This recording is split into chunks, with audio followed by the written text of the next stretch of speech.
Alfonso Gordaliza es catedrático de Estadística de la Universidad de Valladolid. Alfonso, muy buenos días. Buenos días. ¿Qué probabilidades tenemos de que nos toque el gordo de la lotería de Navidad? Bueno, pues yo creo que es muy fácil de entender que este sorteo es un sorteo puramente aleatorio y entonces obedece a lo que se llama un modelo de equiprobabilidad. Por lo tanto, todos los números tienen la misma oportunidad de salir. Lo que dicen las abuelas, que todos los números están en el bombo y todos tienen oportunidad. Da igual que sean bonitos y feos, altos o bajos, capicúas o no, que coincidan con la fecha de un evento cuando ganó el Real Madrid la última Copa de Europa, da igual, no tiene ninguna relevancia. Que lo vendan en Sort, en el Abusador o en Doña Manolita o en la lotera del Paseo Zorrilla, mi amiga Amparo, da igual, no tiene ninguna relevancia. ¿No? ¿Y qué probabilidades tenemos de que nos toque si compramos, por ejemplo, vamos con los casos concretos, si compramos un décimo, vamos para que la gente lo pueda visualizar esto?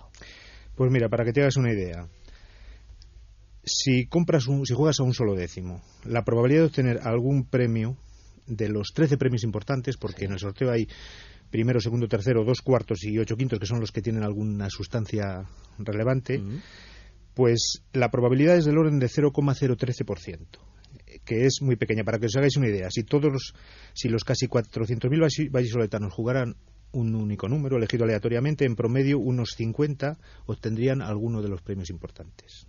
¿De acuerdo? Si además incluimos en lo que llamamos premio La Pedrea y otros premios menores, entonces esa probabilidad llega al 5,3%. Es decir, del orden de unos 20.000 vallisoletanos obtendrían algún premio. Y si además consideramos el reintegro, pues ya la probabilidad asciende al 15%. Porque claro, el reintegro pues es un consuelo bastante pobre para conformarse. Alfonso, pero lo cierto es que nunca compramos solo un décimo, porque terminamos comprando varios. El del trabajo, el de un amigo, compartido con otro. La verdad es que jugamos siempre más de un décimo. Tenemos más posibilidades. Pues efectivamente, mira, por ejemplo, te puedes hacer unos cálculos que no son excesivamente complicados. Imaginemos que jugamos a 10 números distintos. Pues esas probabilidades que le mencionaba antes pasan a ser: la probabilidad de obtener alguno de los premios importantes, 0,13%, menos de un poco más de un 1 por 1000. Y si jugamos y si consideramos todos los premios, incluidos los menores, esa probabilidad se acerca al 42%. Una probabilidad ya que va siendo más alta, pero que estamos incluyendo ya pedreas, terminaciones, etcétera. Mira, y yo creo que la gente puede entender bien una cosa como esta que le voy a decir. Vamos a pensar cuántos boletos tendríamos que comprar para tener garantizada una probabilidad del 50% de que al menos nos toque algún premio de los gordos. Bueno, pues, si son 100.000 números. Si son 100.000 números. Bueno, pues para tener una probabilidad del 50% de que nos toque alguno de los 13 premios grandes, tendríamos que comprar del orden de 5.200 números. Con 5.200 números tendríamos asegurado un 50%. Sí. Imagínese usted que 5.200 números cuestan 104.000 euros, un décimo de cada uno. Imagínese lo que supone apostar 104.000 euros para que tengas una probabilidad de cara o cruz de que te toquen 200.000. Es que si tuviera ese dinero yo creo que no jugaría a la lotería. Alfonso, yo creo que todos en casa estarán pensando, desde el punto de vista matemático, jugar a la lotería es una auténtica ruina. Bueno, pues efectivamente. Como el sorteo es puramente aleatorio, pues todos los números tienen la misma probabilidad de salir. Y entonces, como se trata de un juego que en términos de teoría de juego se llama que no es un juego de suma cero, que quiere decir que la suma de todas las ganancias de los jugadores y la suma de las pérdidas no es lo mismo, porque un 30% se lo queda Hacienda, entonces una cosa que se llama la esperanza matemática del juego, que resulta que es negativa, y eso quiere decir que en promedio todo el mundo acaba perdiendo. Pero aquí me gustaría hablar de una cosa, que es lo que se suele llamar la utilidad del dinero. La utilidad del dinero. Resulta que cada uno tiene lo que se llama una función de utilidad subjetiva del dinero, y entonces el valor que le damos a las cantidades de dinero no es necesariamente proporcional a su magnitud. Y entonces, por ejemplo, pues ni es la misma para cada persona. Por ejemplo, 20 euros, que es lo que cuesta un décimo, no tiene la misma utilidad para usted y para mí que para una persona que si no se puede comprar un bocadillo no puede comer. Igual que ganar el premio gordo, que son 200.000 euros, no tiene la misma utilidad para usted y para mí, que nos podría arreglar la vida, que para Cristiano Ronaldo. Claro. O para Manucho, si quiere, contextualizándolo un poco. En Castilla y León. Entonces, digamos que la cuenta que se hace uno es: si pierdo 20 euros, me quedo como estoy, pero si gano 200.000 me arregla la vida. Entonces, cuando se maneja no solo el valor del dinero, sino la utilidad que uno le da, entonces esa esperanza matemática de la utilidad puede ser realmente positiva, y es lo que nos hace jugar, entre otras cosas, porque, bueno, luego hay otro tema, y es que más allá del móvil económico está el móvil, digamos, de las relaciones sociales. O sea, uno juega sobre todo por compartir una ilusión, porque es tradición compartir la lotería con los amigos, con los compañeros de trabajo, con la familia. Por compromiso también, porque dices, ¿cómo no voy a comprar este décimo si lo tienen todos menos yo, ¿no? Tenemos también ese puntito de avaricia, no sé si podríamos decirlo así. Hablando de avaricia, Alfonso, escuchamos muchas veces en los medios de comunicación que hay algunos políticos, algunos representantes a los que les toca mucho la lotería.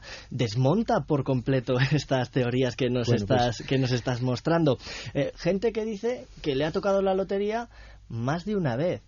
Y siempre están bajo la mano de la sospecha de que pueden ser corruptos. ¿Qué me puedes decir? Bueno, pues me he permitido, como esa pregunta es una pregunta que evidentemente entendía que tenía que salir, ¿no? Pues claro, me he permitido hacer unas cuentas. Lo hemos pensado muchas veces en casa. Me he permitido hacer unas cuentas porque es cierto que hay personas sospechosas de corrupción, por lavado de dinero, por comisiones ilegales, que tienen la desfachatez de atribuir ante el juez su fortuna a la lotería, ¿no? Alegando que han tenido mucha suerte recientemente y que les ha tocado muchas veces. Bueno, pues yo he hecho algunas cuentas y para que la gente lo entienda. Mira, por ejemplo, la probabilidad de que a una persona le toque el gordo en al menos 3 veces en 10 sorteos, por ejemplo de Navidad, ¿no? Por simplificar las cosas y poner un sorteo único.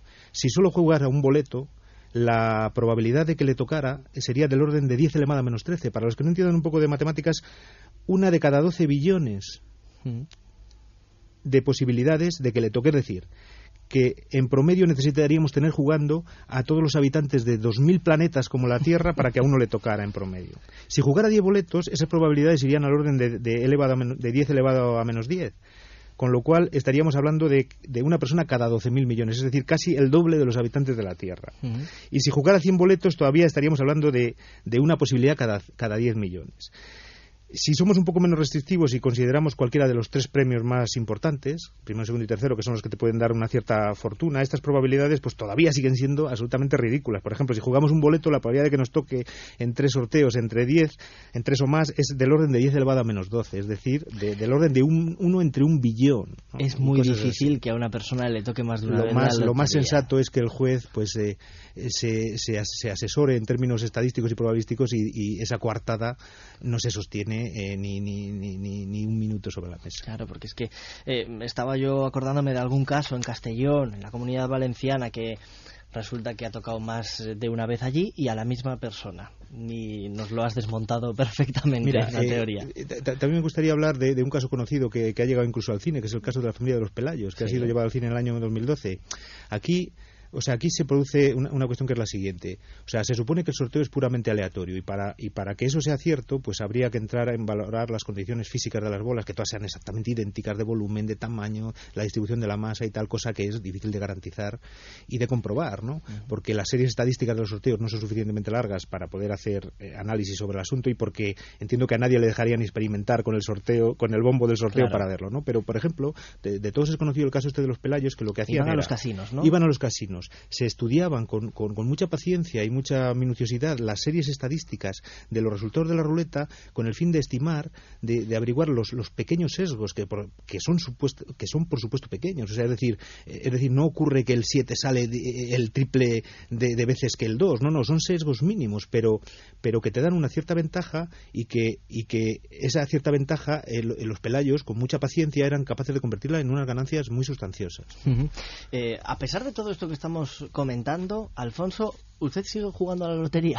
Bueno, pues yo sigo jugando a la lotería por eso que le decía antes, la parte social, ¿no? Pero vamos, estoy convencido de que, y eso que tengo la experiencia en casa. A mi padre le tocó la lotería, que la última vez que tocó en Valladolid el premio gordo que se repartió en la comarca de Villalón y de Tordesillas. Mi padre llevaba una papeleta de 200 pesetas de aquella época y le tocaron el equivalente a los 12.000 euros de ahora. Pero ya no volvió a tocar, ¿no? Sí, pero no porque cuando a uno le ha tocado ya no le puede volver a tocar, que no tiene nada de razonable. El modelo no tiene memoria, ¿de acuerdo? No tiene memoria y por lo tanto lo que haya pasado hasta ahora no modifica para nada las posibilidades de lo que viene después. Hemos hablado de lotería con el catedrático de Estadística de la Universidad de Valladolid, Alfonso Gordaliza.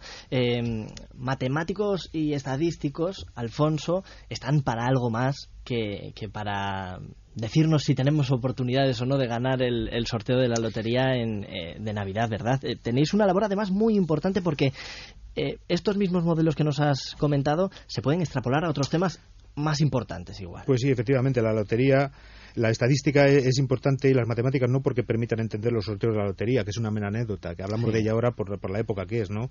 Pero es que las matemáticas que hay detrás de los juegos del azar son las mismas que hay detrás de la aparición de enfermedades y su expansión, de los algoritmos de Google, de la ocurrencia de defectos en la fabricación de productos, de los nacimientos y defunciones, de los sorteos electorales, de los sondeos electorales, perdón, y todos estos procesos están caracterizados por desarrollarse en un ambiente de incertidumbre, como los sorteos, y se gobiernan por los mismos matemáticos. Claro, pero esos temas ya no son banales como el de la lotería, ya no son puro juego y puro lúdico, son absolutamente importantes. En esos terrenos se juega, por ejemplo, la eficacia de las decisiones políticas, la salud de los ciudadanos o la competitividad de las empresas, asuntos todos ellos muy vinculados a modelos estadísticos que es necesario conocer por parte de los ciudadanos y profesionales, cada uno al nivel de cualificación académica y profesional que se le exige, ¿no? Pues nosotros aquí en A Vivir, que son 2 días Castilla y León, Alfonso, nos comprometemos a volver a llamaros a los matemáticos y estadísticos ya en el año 2013, porque es el año mundial de la estadística. Sí, efectivamente. Aprovecho la oportunidad para que lo conozca el público en general, que este es que va a ser el año mundial de la estadística, para que se haga una idea de la importancia y la dimensión que tiene ya en este momento y que va a seguir teniendo de manera especial de aquí en adelante, ¿no? Y aprovecho la oportunidad que me da para reivindicar que esta disciplina está absolutamente maltratada en las enseñanzas medias. En los temarios de matemáticas la estadística se suele poner al final y no se estudia. Las titulaciones universitarias, muchas van teniendo ya asignaturas de estadística, pero las deberían de tener todas, independientemente de que se trate de carrera de las ciencias sociales, de las tecnológicas, de las humanidades. Es independiente de eso, porque todos necesitan. Mire, y es más, o sea, y los propios profesionales con habilidades profundas en matemáticas y estadística son absolutamente imprescindibles y necesitados. El paro en esos sectores es nulo, a pesar de la crisis. O sea, pero paradójicamente las aulas de estas disciplinas tienen muy pocos alumnos, muchos menos de los que necesita el mercado laboral y de los que estamos en condiciones de formar. La opinión pública debe saber que hay por ahí informes serios, como por ejemplo de McKinsey, que es una de las consultoras estratégicas más importantes del mundo, que dice que la sociedad del conocimiento va a hacer que en un plazo mínimo de 3 o 4 años, por ejemplo, la economía americana tenga un déficit de cerca de 200.000 profesionales con esas habilidades. Y esos números son extensibles a todo el mundo desarrollado, en particular España y la Unión Europea, ¿no? Y en este sentido, pues es de agradecer que un medio de su grupo, el diario El País, es completamente sensible con este problema y está sacando continuamente en prensa artículos y reportajes. Además, uno de los mejores, el de Garicano de hace unas semanas, que se titulaba "Son las matemáticas estúpido?", donde además de explicar cómo el uso de la estadística fue la clave del éxito de Obama, hizo una defensa incontestable, por lo bien argumentada que estaba, de la importancia que tienen las matemáticas y la estadística junto con la lengua y el inglés como piezas clave de la enseñanza primaria y secundaria, lo que no ocurre en la actualidad, donde estamos asistiendo ahora, por ejemplo, que el ministro ha hecho un proyecto de ley sobre una reforma educativa que supuestamente se llama de la calidad, y resulta que lo que aparece en la discusión, en el debate público, es si el catalán o el español, si la religión o no, pero estamos locos. Vamos a resolver primero los problemas serios y luego dejemos las otras cosas. Son, si me permite, y con todos los respetos hacia las lenguas de este país, son frivolidades comparado con la importancia que tiene que los estudiantes aprendan matemáticas, lengua y idiomas. Eso es lo clave. Lo tenemos que dejar aquí. Alfonso Gordaliza, catedrático de Estadística de la Universidad de Valladolid. Volveremos a hablar ya en el año 2013, en ese año mundial de la estadística. Muchas gracias. Gracias a vosotros.